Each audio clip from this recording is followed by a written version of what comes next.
Energy Media readers, today we have a very interesting story and an interview with Scott Shepard from Navigant Research. Welcome to the interview, Scott. Thank you. Glad to be here, Mark. So what we're going to be talking to you about today, Scott, is your study on EV integration into power grids. And I've done a little bit of reporting on this, and I think it's just the most clever thing. So you basically using electric vehicle batteries when they're plugged in, either at work or at home or wherever, and using them as storage for the utilities. And of course, with wind and solar power getting so cheap at being intermittent, storage becomes an issue, and this may just be a neat little solution. So with that introduction, why don't you give us an overview of your study? Sure. Yeah. So the study we produced, the market forecast on vehicle grid integration, is something that we do every 2 years. We've been tracking this market for about 8 years now, in its different forms. It's been evolving pretty significantly as the EV market has moved along. So the report is generally just trying to estimate where the market's at in terms of overall size. Right now, it's primarily still in a proof of concept demonstration phase. So a lot of the market sizing is based off of inventorying everything that's occurring around the globe regarding vehicle grid integration. The other part of the report is obviously to forecast out the technology's adoption and what are the challenges and barriers for it to overcome to really meet its potential.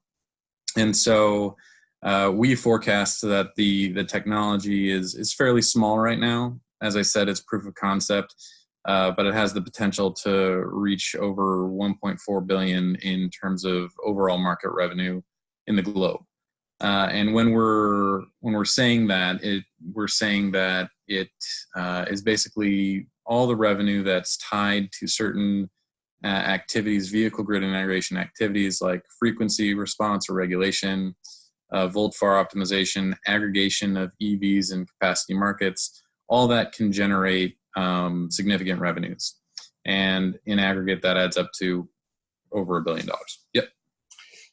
What are the top 2 or 3 constraints to greater adoption of this approach?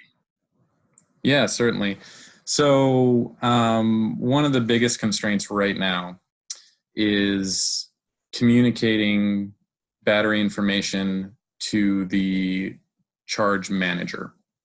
So right now, it's not a standard communications protocol to communicate the battery state of charge to a network operator or charge point aggregator or whatever you want to call them.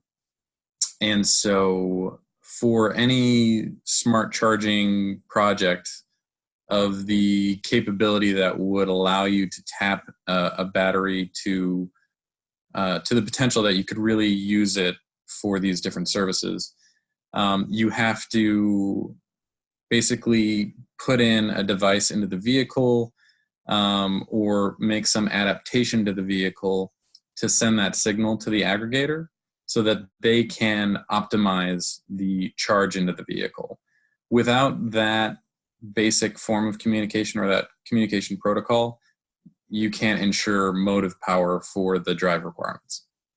So if I understand this correctly, the problem is that you need some kind of an interface between the utility and the vehicle, and that's not standardized, and EV manufacturers are not installing this equipment in the vehicles as standard, so that becomes a significant obstacle. Have I got that correct? Yeah, more or less. Yeah. There is a standard that is in development. It's been out there for a while. It's ISO 15118.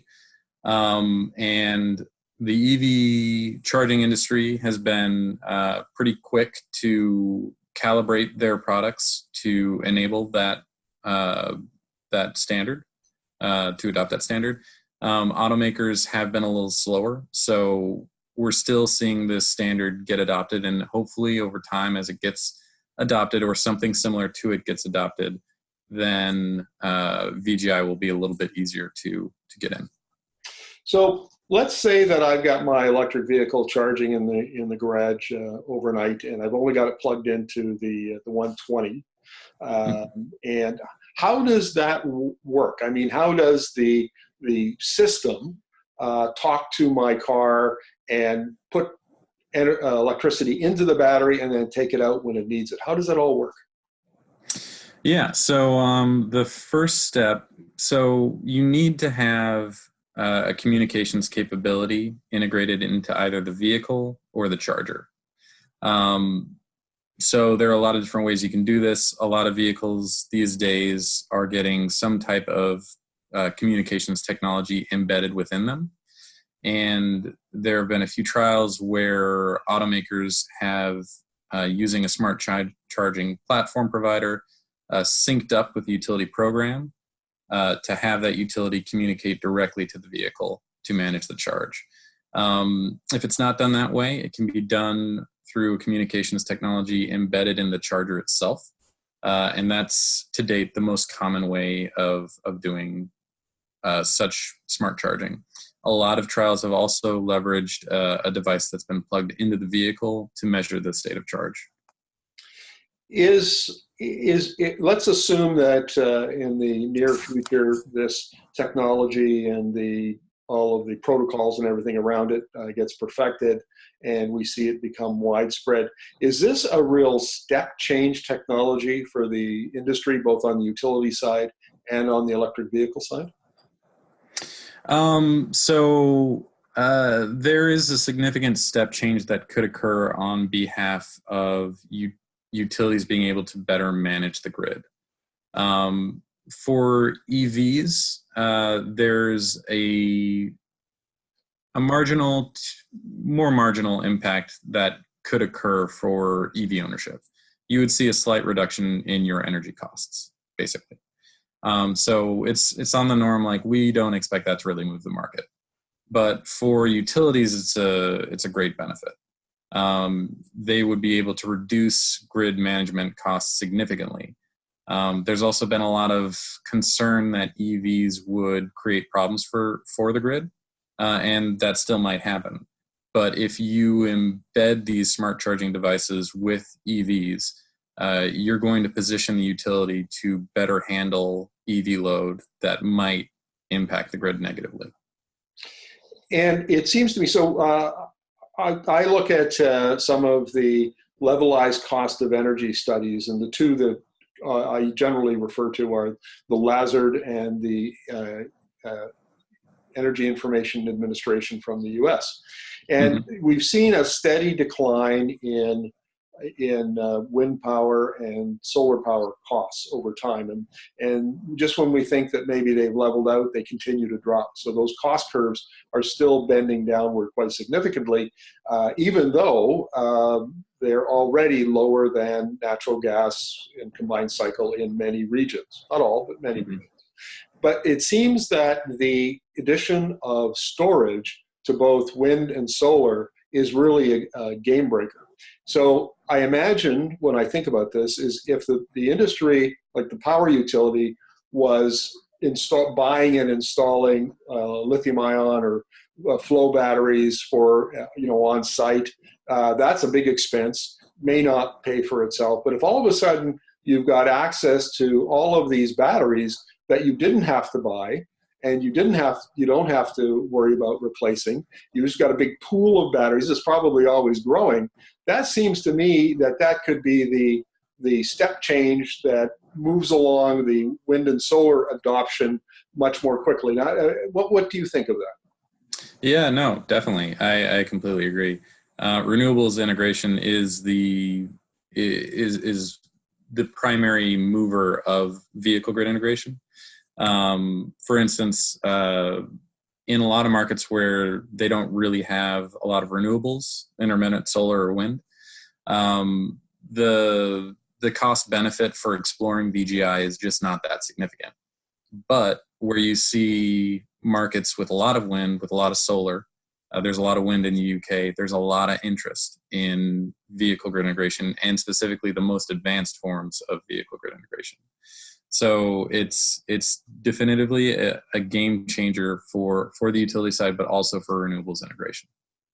Now, I interviewed a fellow named Bertha de Brey, who heads up, I think, the Dutch agency that's working on this. And he told me that basically the Netherlands and China and a few states in the American states, I think he singled out California, were leading the charge on this process. Is that your take on it as well?